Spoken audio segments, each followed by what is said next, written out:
రాబోయే పార్లమెంట్ ఎన్నికల్లో బీజేపీ మూడోసారి అధికారంలోకి రావడమే కాకుండా తెలంగాణలోనూ అన్ని పార్లమెంటు సీట్లు గెలుస్తామని రాష్ట్ర బీజేపీ అధికార ప్రతినిధి వీరేందర్ గౌడ్ ధీమా వ్యక్తం చేశారు. మల్కాజ్గిరి పార్లమెంట్ పరిధిలోకి ఈ నెల 24వ తేదీన బస్సు యాత్ర ప్రవేశిస్తున్నట్లు వీరేందర్ గౌడ్ పేర్కొన్నారు. ఈ బస్సు యాత్రలో బీజేపీ నాయకులు, నరేంద్ర మోడీ అభిమానులు భారీ ఎత్తున పాల్గొంటారని తెలిపారు.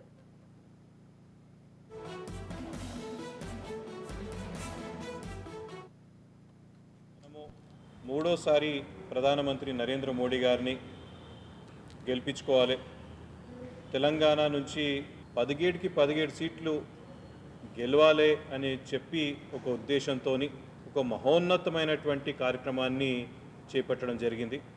ఆ కార్యక్రమం పేరు విజయ సంకల్ప యాత్ర. ఈ విజయ సంకల్ప యాత్ర ఏంటంటే 5 ప్రధానమైనటువంటి క్షేత్రాల నుంచి బస్సు మాధ్యమం ద్వారా తెలంగాణలో ఉన్నటువంటి 1 కోటి కుటుంబాలను ఏదో రకంగా చేరే విధంగా ఇదొక డిజైన్ చేయడం జరిగింది. ఇది 5 యాత్రలు 5 క్లస్టర్ల వారీగా చేయడం జరిగింది. అయితే మన క్లస్టరు ఏదైతే ఇక్కడ మల్కాజ్గిరి పార్లమెంటు ఉన్నటువంటి క్లస్టరు భాగ్యలక్ష్మి క్లస్టరు అని చెప్పి మనము అంటున్నాము.